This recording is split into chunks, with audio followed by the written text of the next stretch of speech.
Eco बढ़ाओ, eco. एक शब्द है वेदना। क्या शब्द है? वेदना। वेदना का अर्थ क्या होता है? वेदना का अर्थ क्या होता है? दुख। क्या होता है? दुख, है ना।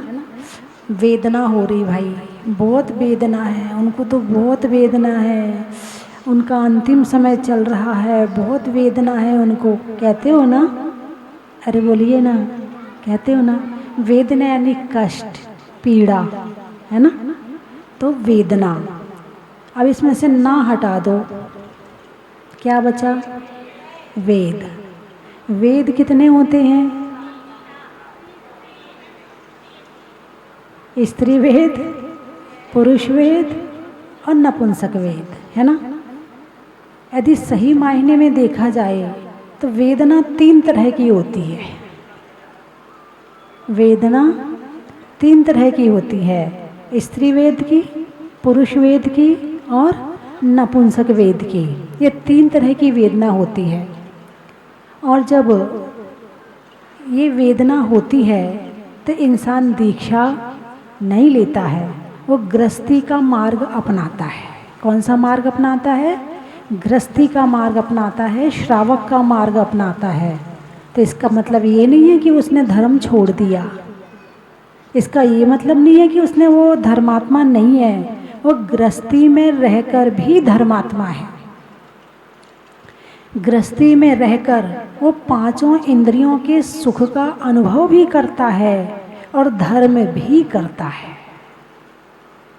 2 प्रकार के धर्म होते, एक होता है गृहस्थ धर्म और एक होता है मुनि धर्म, है ना।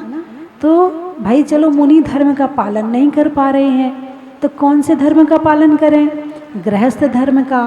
तो आप इंद्रियों की इच्छा को नहीं मार पा रहे हैं, आप भोगना चाहते हैं, तो आप घर में रहते हैं और घर में रहकर इंद्रियों की इच्छाओं की पूर्ति भी करते हैं और धर्म भी करते हैं। बात समझ में आई कि नहीं आई? ठीक है ना। अब इंद्रियों की इच्छाओं की पूर्ति में पाप लगता है कि नहीं लगता है? अनंतानुबंधी नहीं लगता है क्या? जो सबसे खतरनाक है अनंतानुबंधी, वो नहीं लगता है, अप्रत्याख्यान लगता है। कौन सा लगता है? अप्रत्याख्यान लगता है। बड़ा वाला पाप नहीं लगता, बहुत बड़ा वाला नहीं लगता है, लेकिन पाप तो लगता है। इंद्रियों की इच्छाओं की पूर्ति में हिंसा भी करनी पड़ती है, झूठ भी बोलना पड़ता है, चोरी भी करनी पड़ती है, अब्रह्म भी करना पड़ता है, परिग्रह भी करना पड़ता है, क्रोध मान माया लोभ भी करना पड़ता है, राग द्वेष मोह भी करना पड़ता है ना। इंद्रियों की इच्छाओं की पूर्ति ऐसे ही संभव नहीं है, इसके लिए तो डूबना पड़ता है। अरे बोलिए ना, पाप में डूबे बिना इंद्रियों की इच्छाओं की पूर्ति संभव नहीं है। लेकिन हाँ इतना है कि आप किसी दूसरे का बुरा नहीं कर रहे हो। यदि दूसरे का बुरा करके फिर सुख लेते हो तो वो ज़्यादा खतरनाक है। भाई भोजन करना है, पकौड़ी खाना है, ठीक है बनाई पकौड़ी खा ली, अब पाप तो लगेगा लेकिन वो अनंतानुबंधी वाला नहीं लगेगा। अब आपकी इच्छा हो रही मुझे इस बार तो लाल रंग के कपड़े खरीदने हैं, या इस बार मैं वाइट साड़ी या वाइट कपड़े या मैं वाइट शर्ट या पैंट जो भी है मुझे तो वाइट खरीदने हैं। तब इसमें आप दूसरे का बुरा थोड़ी कर रहे हो। ठीक है आपकी इच्छा हो रही वो कलर पहन रहे हो, आपकी इच्छा है कि आप सोने का हार पहनो, रखा है आपके पास, आपने निकाला और पहन लिया, आपने किसी दूसरे का बुरा थोड़ी किया है, इसमें आपने इच्छा की पूर्ति तो करी है ना। अरे बोलिए ना, हैं? तो इंद्रिय विषय संबंधी इच्छाओं की पूर्ति में पाप तो है मगर अनंतानुबंधी पाप नहीं है। अप्रत्याख्यान पाप है जो त्याग नहीं करने देता, जो त्याग के मार्ग पर आगे नहीं बढ़ने देता, जो मन में केवल इच्छाओं की पूर्तियों के भाव उठाता रहता है, जो सामायिक नहीं करने देता, जो ध्यान नहीं करने देता।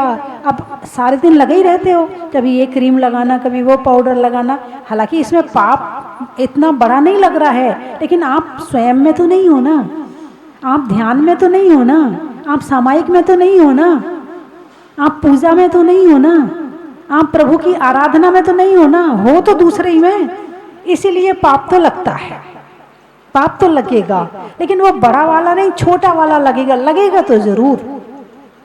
तो गृहस्थी में रहकर जो इच्छाओं की पूर्ति की, इच्छाओं की वेदना, क्या कहेंगे इसे, इच्छाओं की वेदना।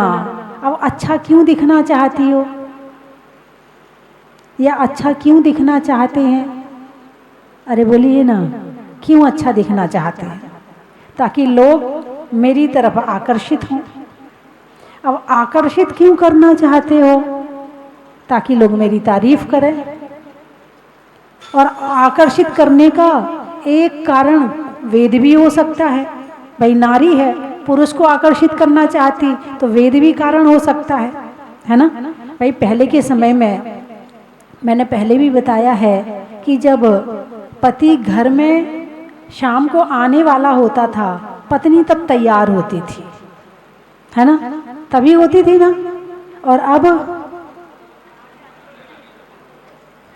मार्केट जाना है तो जरा तैयार हो जाऊं, अब वो तो चली गई।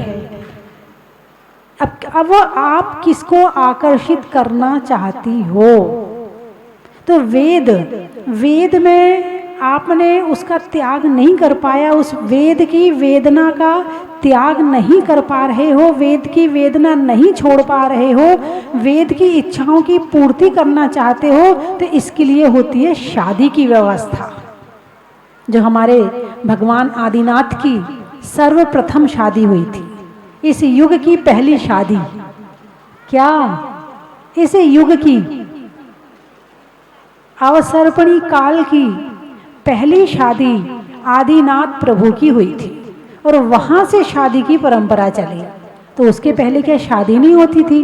उसके पहले भोग भूमि थी। क्या थी? भोग भूमि। उसमें माँ बाप जो होते थे, जैसे ही बच्चे का जन्म होता था, एक को जम्हाई आती थी, एक को छींक आती थी, बस इतना सा कष्ट होता था और उनकी मृत्यु हो जाती थी। और जो जन्म लिया है जुड़वा बच्चे ने, एक लड़का और एक लड़की, नियम से लड़का लड़की ही होते थे। वो 7 दिन पहले अंगूठा चूसते थे, फिर 7 दिन बैठते थे, फिर 7 दिन घुटनों के बल चलते थे, फिर 7 दिन थोड़े ऐसे चलते थे, और ऐसे करके 35 दिन में, यानी जो प्रथम काल में अलग, द्वितीय काल में अलग, प्रथम काल में 3-3 दिन, द्वितीय काल में 5-5 दिन, और तृतीय काल में 7-7 दिन, और इतने में वो बड़े हो जाते थे और फिर वही पति पत्नी बन जाते थे। लेकिन जब कर्म भूमि आई, भोग भूमि चली गई, कर्म भूमि आई, तो कर्म भूमि में ये व्यवस्था नहीं है। कर्म भूमि में शादी की व्यवस्था है, विवाह की व्यवस्था है, और उस विवाह को सबसे पहले आदि प्रभु ने किया था। ऐसा नहीं है कि घर में रहना बहुत बड़ा भयंकर वाला पाप है, भयंकर वाला पाप नहीं है। यदि गृहस्थी के साथ में धर्म करते रहो तो भी स्वर्ग खुला हुआ है। और हमारे मुनिराज, माता जी, छुल्लक जी, एलक जी कहाँ से आते हैं? अरे बोलिए ना, आकाश से तो नहीं आते, गृहस्थी से आते हैं, है ना। तो धर्म का पालन करते हुए भी गृहस्थी बुरी नहीं है, लेकिन हाँ, अब मोक्ष जाना है, अब ये संसार से अब उनको विरक्ति हो गई है, भोगों से वैराग्य हो गया है, तो फिर सब कुछ छोड़ करके फिर दीक्षा ली जाती है, फिर दीक्षा ली जाती है, पहले नहीं। यदि आप इच्छाओं की पूर्ति करना चाहते हैं तो गृहस्थी है, और इच्छाओं की पूर्ति छोड़कर आप मोक्ष मार्ग में अपनी आत्मा से सुख प्राप्त करना चाहते हैं, यानी शरीर से सुख प्राप्त करना चाहते हो तो गृहस्थी है, और डायरेक्ट आत्मा का आत्मा से सुख प्राप्त करना चाहते हो तो दीक्षा है। अब जो डायरेक्ट प्राप्त करने में समर्थ नहीं है तो फिर वो इनडायरेक्ट का रास्ता अपनाता है, और वहां रहकर डायरेक्ट की साधना करता है। क्या भाई अष्टमी चतुर्दशी उपवास करना ये साधना है, रोज अभिषेक पूजा करना ये साधना है, रोज स्वाध्याय करना ये साधना है ना। अब आप लोग जैसे गृहस्थी में रहते, आपका पूरा ब्रह्मचर्य व्रत नहीं है, लेकिन बहुत लोग ऐसे होंगे, किसी का 20 दिन का है, किसी का 15 दिन का है, किसी का 25 दिन का है। आपने त्याग तो किया ना, आपने 30 दिन खुले तो नहीं रखे, आपने उसमें सीमा बना ली।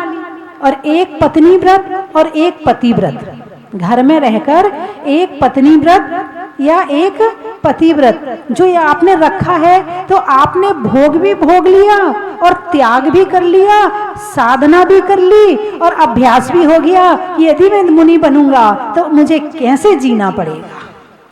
इसमें आपके दोनों काम आ गए। तो आदि प्रभु की जो शादी हुई थी, उसमें जो मंडप बनाया था वो कुबेर ने बनाया था। किसने बनाया था? कुबेर ने बनाया था। और जो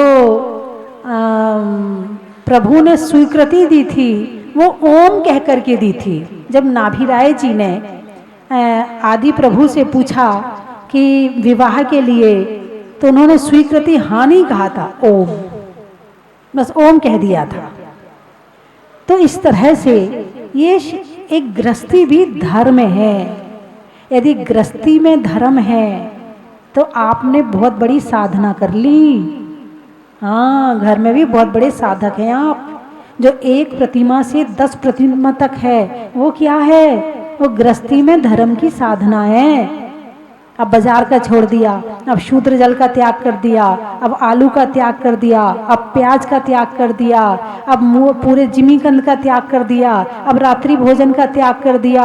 अब धीरे धीरे धीरे जैसे जैसे उम्र बढ़ती जाती है, वैसे त्याग की तरफ रास्ता पकड़ते जाते हैं। और जैसे जैसे त्याग की तरफ रास्ते में आते हैं, तो एक दिन इतने परिपक्व हो जाते हैं कि दीक्षा लेने के काबिल हो जाते हैं।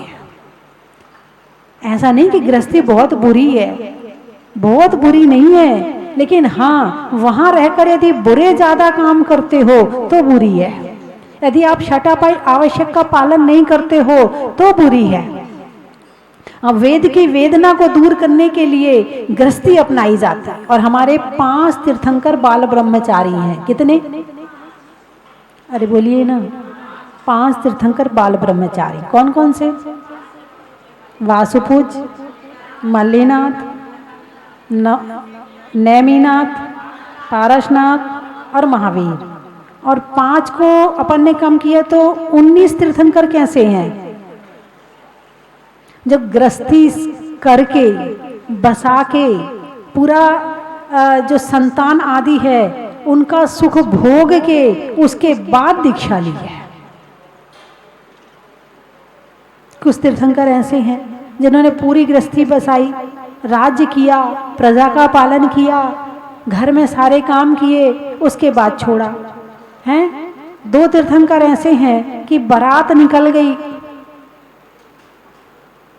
और छोड़ के आ गए। थोड़ा वॉल्यूम बढ़ाना। बारात निकल गई, बारात पहुंच भी गई और क्या हुआ? छोड़ के आ गए। और बाकी तीर्थंकर 3 तीर्थंकर ऐसे हैं जिन्होंने शादी की सोची नहीं। यानी आप ये 3 तरह के जो हैं ये शिक्षा दे रहे हैं। आप कहते हो कि हम क्या करें, अभी तो हमारी शादी नहीं हुई, हम दीक्षा कैसे ले लें? तो बोले देखो बाल ब्रह्मचारी भी हैं, दीक्षा लो। आप कहोगे हमारी तो सगाई हो गई, बस बाराती जानी है, तो उनके लिए नेमिनाथ भगवान है कि जब उनकी निकल गई थी तो तुम दीक्षा ले सकते हैं, ऐसी कोई बात नहीं है। फिर तुम कहो नहीं अब क्या करें, गृहस्थी है, हम गृहस्थी तो छोड़ नहीं सकते हैं, दीक्षा ले कैसे लें, हमारी तो गृहस्थी है। हम तो उनके लिए वो तीर्थंकर है जिन्होंने गृहस्थी बसाई, अब पूरी हो गई, अब निकलो। बात समझ में आई कि नहीं आई? यानी घर बुरा नहीं है, गृहस्थी बुरा नहीं है, गृहस्थ को धर्म के साथ में जियो, गृहस्थ को धर्म के साथ में जियो। तो अंतिम पड़ाव में आके कहीं ना कहीं वो आपका गृहस्थ धर्म एक दिन आपको मुनि धर्म में परिवर्तित कर देगा। ये जो गृहस्थ धर्म नहीं करता है तो फिर वो फिर आजकल की तो महिलाएं रात्रि भोजन महिलाएं नहीं छोड़ पाती। और कौन सी महिलाएं जो घर में रहती हैं उनका रात्रि भोजन नहीं छूट रहा। अरे बहन तुम तो घर में रहती हो। नहीं नहीं, अब क्या करें, अब सबके लिए रात में बनता है तो हम भी रात में ही खा लेते हैं। नहीं, घर में बच्चे रह रहे हैं, घर में तुम हो, पति अकेले तो बाहर है, तो तुम और बच्चों को दोनों को शाम का संस्कार डालो। बच्चों को शाम के संस्कार डालो, बेटा रात में नहीं खाते हैं, हमारे यहाँ नियम है, हमारे 3 ही तो पहचान है हमारी। क्या क्या पहचान है? देव दर्शन, रात्रि भोजन त्याग और पानी छान कर पीना। आप ये 3 चीजें अपने बच्चों को नहीं सिखा पाई, तुम खुद पालन नहीं कर पाई, तो काहे कि तुम धर्मात्मा हो, काहे का तुम्हारा प्रवचन सुनना है। कम से कम 3 धर्म का पालन तो करो जो जैनी की पहचान है। चलो तुम्हारे पति को लेट हो जाते हैं, दुकान से आने में लेट हो जाते हैं, बात अलग है, तुम तो करो। वैसे भी कहा जाता है जिस घर में नारी धर्मात्मा होती है तो उस नारी के पुण्य से गृहस्थी चलती है। क्या कहा है? नारी के, भाई कभी कभी ऐसा होता है कोई लड़की का जन्म हुआ और घर में समृद्धि शुरू हो जाती है ना, उसके बाद घर में सब हरा भरा हो जाता है, फिर उसकी शादी होती है, वो दूसरे घर चली जाती है, इस घर में कम होने लगता है और दूसरे घर में बढ़ने लगता है। बोले ये तो लक्ष्मी आई है, लक्ष्मी। क्या कहते हो? पुण्यात्मा आई है, कोई लक्ष्मी आई हमारे घर में, इसके आते ही हमारे घर में समृद्धि शुरू हो गई है। यानी नारी का पुण्य। किसका पुण्य? नारी का पुण्य। अब नारी ही धर्म नहीं करेगी तो पुण्यात्मा कहाँ से बनेगी? कम से कम नारी तो रात्रि भोजन का त्याग करे। आजकल की बहुएं तो रात्रि भोजन का त्याग करें, होटल का त्याग करें, अपने घर में अपने बच्चों को शुद्ध बना के खिलाएं। बाजार का, होटल का जो खाना है उसमें पता नहीं कितना अशुद्ध होता, कौन सा तेल लगाया जाता, कौन सा घी डाला जाता, कितना नुकसान करता है, अनेक तरह की बीमारियां हो जाती हैं। यदि तुम बना के खिलाओगी तो कम से कम अच्छा तो खिलाओगी। बाजार के मसाले मत मंगवाओ, पता नहीं कितनी उसमें मिलावट होती है, घर में मसाला कूट लो। यदि गृहस्थी भी बसाई है तो गृहस्थी भी बसाई तो ऐसा काम करो कि उसमें भी तुम भगवान पैदा करो। नारी नारी मत कहो, नारी नर की खान, और नारी से पैदा हुए 24 भगवान। लेकिन वो नारी कैसी होती है जिससे भगवान का जन्म होता है? वो नारी भी उत्कृष्ट होती है, वो नारी भी महान धर्मात्मा होती है। ऐसी नहीं है कि जहाँ गंगा गए तो गंगादास, जमुना गए तो जमुनादास। एक व्यक्ति आया मेरे पास, रोने लगा। मैंने कहा क्या हुआ? बोले मेरी पत्नी भाग गई। क्या बोला? मेरी पत्नी भाग गई। भाई कैसे भाग गई? बोले वो अखबार डालने रोज आता था मेरे घर में, अखबार वाला। आगे बताने की जरूरत नहीं है मुझे, आपसे ज़्यादा कोई समझदार नहीं है, मैं सच्ची घटना बता रही हूँ, जैनी की घटना बता रही हूँ मैं। यदि घर में नारी समझदार, बड़े बड़े बच्चे, 12 साल की लड़की, 15 साल का लड़का और लेडीज भाग गई। क्यों भाग गई? क्योंकि धर्मात्मा नहीं थी। यदि वास्तव में धर्मात्मा होती, रोज प्रवचन सुन रही होती, त्याग की भावना होती, बच्चों में संस्कार देने की भावना होती, तो वो कभी भी ऐसा काम करने वाली नहीं थी। एक परिवार का समाचार आया, बोले वो भी भाग गई। भाई कैसे भाग गई? किसके साथ भागी? बोले 15-20 साल पहले कॉलेज में उसके साथ जो लड़का पढ़ता था तो बीच में तो बातचीत बंद हो गई थी, फिर बीच में एक दिन अचानक उससे बातचीत शुरू हो गई और बातचीत शुरू होते होते उसने पति को छोड़ा और उसके साथ भाग गई। ये घटनाएं क्यों हो रही हैं? क्योंकि अणुव्रत नहीं है। ये घटनाएं क्यों हो रही हैं? क्योंकि धर्म की भावना नहीं है। ये घटनाएं क्यों हो रही हैं? क्योंकि स्वाध्याय नहीं है। ये घटनाएं क्यों हो रही हैं? क्योंकि आत्मा का ज्ञान नहीं है। और यदि ये सारा ज्ञान हो जाए तो फिर ये घटनाएं घटने वाली नहीं है। मैंने एक दिन और कहा था कि जो अणुव्रत है, अणुव्रतों को जितना खर्चा अणु बम बनाने में कर रहे हैं, यदि इतना खर्चा अणुव्रतों के प्रचार प्रसार में कर दें तो शायद अणु बम की जरूरत ही नहीं पड़ेगी। भगवान महावीर को छोड़ के जो चलेगा तो कहीं ना कहीं दुख के गड्ढे में गिरेगा ही गिरेगा, आज नहीं तो कल उसको गिरना ही गिरना है। तो भगवान महावीर ने जो बताया है उसको जानिए, मानिए और आचरण में उतारिए, तो आप भी सुखी रहेंगे, आपका परिवार भी सुखी रहेगा और आपका जीवन भी अच्छा बनेगा और अगला भव भी अच्छा होगा। और वरना तो इस जन्म में भी दुर्गति है और अगले जन्म में भी दुर्गति है। और ये वेद की वेदना, जिसने अपने वेद को कंट्रोल में नहीं किया वो सामायिक भी नहीं कर सकता है, वो अभिषेक पूजा भी नहीं कर सकता है, उसका दिमाग केवल उसी में ही चलेगा, किस लड़की से बात कर लूं, किस लड़के से बात कर लूं। और आजकल तो मोबाइल आ गए, ना जाने शादी होने के बाद भी कितनी घटनाएं घटने लगी हैं आजकल तो, और उसका मूल कारण है मोबाइल।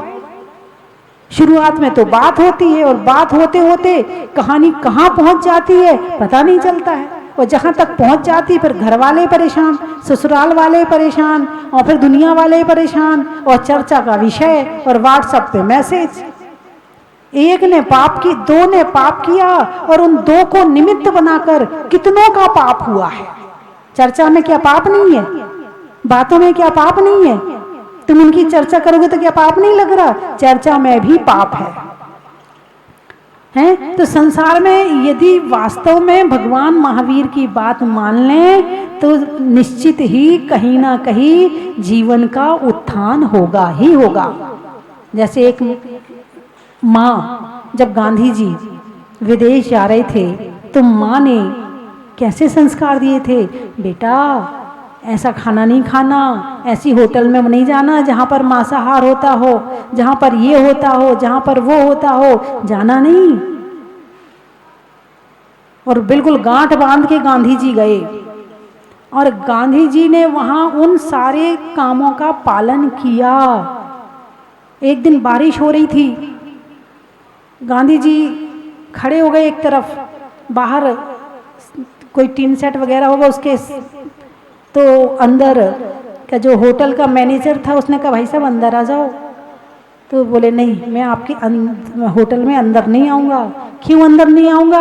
आपकी होटल, हाँ भोजन सही नहीं है आपका, इसलिए मैं मतलब खाना तो दूर, वहाँ भी नहीं गए। और अब तो बच्चों को भेजते हैं हॉस्टल में और वहाँ दोनों खाना एक जगह बन रहे। भाई पढ़ाई अच्छी होनी चाहिए, क्या करें भाई माता जी, मजबूरी है, भेजना पड़ेगा। एक परिवार ऐसा है जो बहुत पैसे वाला है, बहुत पैसे वाला है, और उनका बेटा अमेरिका में पढ़ के आया और उसने बताया कि मैंने कभी होटल का नहीं खाया, मैंने कभी रात में नहीं खाया, मैं अपने हाथ से खाना बनाता था। और मतलब कई करोड़पति की पार्टी, अरबपति कह दो आप उसे, इतने बड़े परिवार का लड़का, और अपने हाथ से खाना बनाया। लेकिन तुम बेटा वो बना नहीं पाएगा, वो कैसे बनाएगा, पढ़ाई करेगा ना, वो ये कैसे करेगा, वो ऐसा करेगा ना। तुम अपने बेटे को ऐसा कर देते हो कि बेटा गलत रास्ते में चला जाता है और बाद में फिर रोते बैठते हो। एक परिवार, अग्रवाल परिवार, बहुत पुरानी बात है, अभी की नहीं है, तो वो अब एक लड़के को लेकर के आए।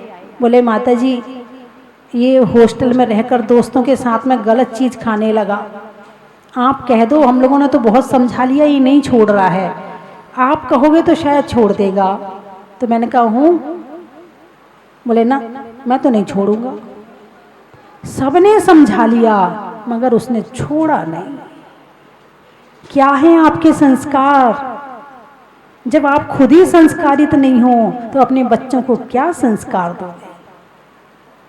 और वर्तमान समय तो मोबाइल का समय है। वर्तमान समय में मोबाइल में बच्चे तुमसे सुन के देख के बड़े नहीं होते, वो मोबाइल को देख के बड़े हो जाते हैं। 10-10 साल की लड़कियां आजकल बड़ी हो गई हैं, 10-10 साल के बच्चे बड़े हो गए हैं। जो तुम्हें 20 साल में पता चला होगा वो आज 10 साल के बच्चों को पता है। स्कूल में पढ़ाई भी ऐसी करवाई जा रही है, तो उनको समझाना बहुत जरूरी है। जब तक माँ अपने बच्चों को नहीं समझाएगी तो कौन समझाएगा? तो 3 तरह के वेद होते हैं। कौन कौन से वेद? स्त्री वेद, पुरुष वेद, नपुंसक वेद, है ना। तो इस तरह से धर्म में जो बताए हैं वो सारी बातें आप अपने बच्चों को बताएं। जैसे ही फ्री टाइम मिले तो उसे गिफ्ट दें, उसकी तरफ देख के मुस्कुराएं, उससे बात करें, उसे अपने पास बिठाएं। और मोबाइल कम से कम 1 आध घंटा के लिए तो दूर होना ही चाहिए, और आपका भी होना चाहिए। 24 घंटे बिल्कुल साथ रखते हो, 1 आध घंटे दूर रख दिया करो दिन में, ताकि आप धर्म के काम कर सको, है ना। नहीं होने में खेद का, दीवाल में छेद का, और वेदना दूर होने में वेद का, चलने में पात का, मित्रों में साथ का, तीर्थंकरों में मुनि सुब्रत नाथ का। थोड़ी आवाज बढ़ाओ। फूल में कली का, तपस्या में बाहुबली का, और आने वालों में देवली का।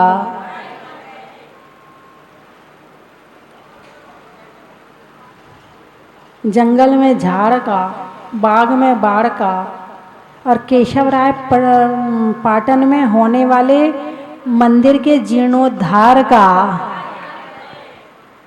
चलने में पात का, मित्रों में साथ का, और तीर्थंकरों में मुनि सुब्रत नाथ का। होने में नम का, कर्मों के उपशम का, और लेने में छोटे छोटे नियम का। तो अपने बच्चों को संस्कार